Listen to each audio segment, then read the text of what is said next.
if you're going to build a healthy customer base, if you're going to have good roots for your tree, you have to have a sales funnel so that you can be intentional and develop good relationships with your clients, with the people that pay for your goods or services. And good salespeople always value the relationship more than just closing the sale. Welcome to the Growability Podcast, your home for leadership, management, and marketing education, where we teach business and nonprofit leaders how to flourish in life and work. In today's episode, we talk about the 7th step of the Growability model by sharing how to build a sales funnel for your business. Here are your hosts, Joshua McLeod and Bernie Anderson. I'd like to talk through, and I think it'd be really valuable to talk through the elements of building a really good sales funnel. What are the key ingredients? What does a sales funnel look like? What's the best way to establish like a healthy sales funnel in an organization? I'm going to give you a real life scenario. I have a client that I worked with. He wanted to start a gym, like a little local gym. And this is actually somewhere in Southeast Asia. Kwale, if you're listening to this, we're talking about you, man. So, but this is like free advice for your gym. Okay. So in a good, healthy sales funnel, there's 4 different areas. The first is the question of suspects. Mm-hmm. The second is the question of prospects. The third is the question of leads. And the fourth is the question of opportunities. Suspects are people who are potentially motivated to purchase your product or service, but they're not actually looking, they're not directly looking for being a part of it. Prospects are people who are not only potentially motivated, but they're actively seeking. They're motivated. They're looking for the gym. So leads are people who have taken action and contacted you. They filled out your web form. They called your phone number. These are not just potentially motivated. They're not just motivated. They are taking action. They are a lead. Mm-hmm. And then you have people that are already part of your gym.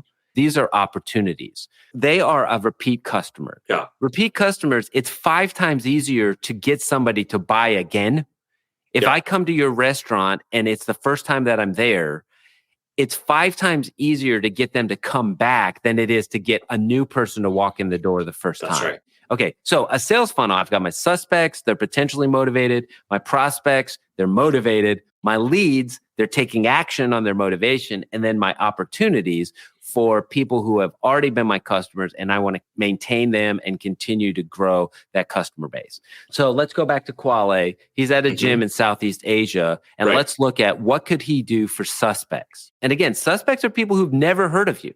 If I want somebody who doesn't know my gym exists to discover that my gym exists, I have to figure out how to grab their attention. Maybe I set aside a certain amount of money to go on the radio so that people know, hey, we're out here as a gym membership. I know them, I like them, I trust them because I've been listening to sports radio for 2 years and they're the top of mind for when I actually have a need. If I'm going to have a radio campaign, I can't do that for less than like a couple $1,000s a month. So a lot of business owners are like, there's no way that I'm going to spend several $1,000s a month to try to get people to come to my gym. Well, what you can do is you can do a free option of the same thing and make really exciting or fun gym content and put it on social media. There you go. Yeah. Hey, here's the guy at my gym that can bench the most. Yeah. And here's the story about how he went from being able to bench, a hamburger to 1,000 pounds. Then I post that on social media. That shows up because it's entertaining. I don't have to pay for the radio. Now I just post something on social media, which is why social media for businesses is a good idea because it's free. And the most effective social media you come up with yourself and you do it as yourself and your team because people know, like, and trust you. Yeah, exactly. If I build somebody else to do my social media, they don't know me, they don't like me, they don't trust me. Yeah. But if it's me, and I'm on my social media, oh, hey, there's Josh. Oh, he's doing that funny thing. Okay, that's great. There's Josh and Bernie talking on our podcast. So that's how you reach a suspect. Yeah. A prospect, the number one way to reach prospects in our day and age is a really good website that is really good SEO. Yeah. SEO is search engine optimization. So that when people type gyms near me or gym membership sale or whatever, if I don't solve the how do people find me when they're actively looking for a solution, I don't have my prospect channel done. If somebody actually is a prospect, they go to my website and they fill out my web form, now I have to deal with my leads. Right. So leads are people who have actually been in contact with me. So the difference between a prospect and a lead is a prospect is just looking, a lead has found me. So and I may be jumping ahead here a little bit, Joshua, just to make sure, but you want to connect these dots too along the way, right? I mean, you have a way for someone to move from suspect to prospect, from prospect to lead. Yeah, if there is a way to connect your suspect, prospect, lead, and opportunity, fundamentally. Now, let me back up. So for suspects, you want to make sure that they know, like, and trust you. Yeah. For prospects, you want to make sure that they need it, that they want it, that they can afford it, or they can use it. Leads is really about how do you transfer enthusiasm and confidence and ask for a transaction. The big questions you need to figure out with a lead is this the decision maker? Right. If they're not the decision maker on the lead, this is like the sales piece, the interaction piece. I need to find out who the decision maker is, and I need to make sure that I'm talking to them. That's right. If you're the researcher, it's not a lead. Yeah. If you're the decision maker, then this is a lead. Okay, now opportunities is the final step. These are people who have already bought your product or service. You want to remember why did they buy your product or service and then bring that up to them again. Yeah. They might have brought your product or service because you were on the 50% off sale. Okay, well, we're doing another 50% off sale. You signed up last year when we were doing the 50% off sale. So now we're going to sign up with the 50% off sale again.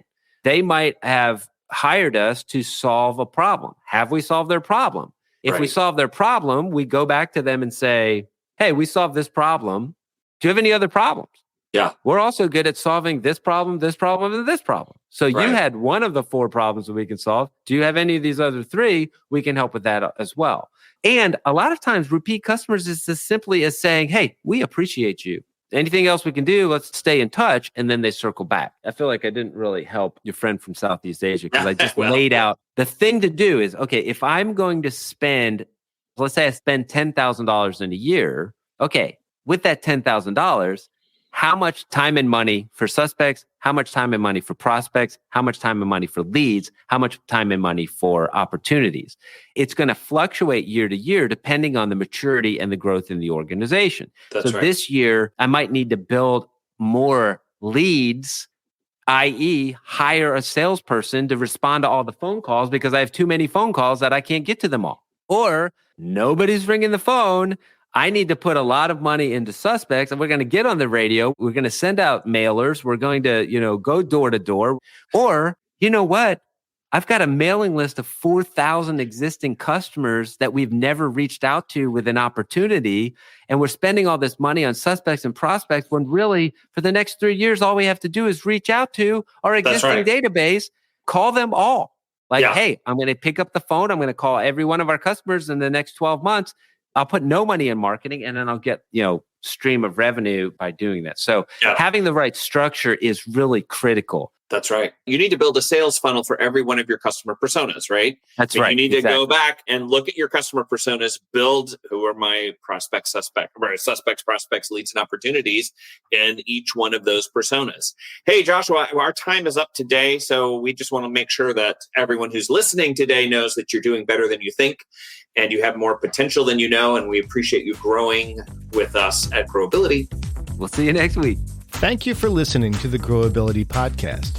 The mission of Growability is to equip leaders to flourish in their life and work by developing vision, rhythm, and community. To discover more ways to flourish in your life and work, visit growability.com and speak with a certified Growability coach.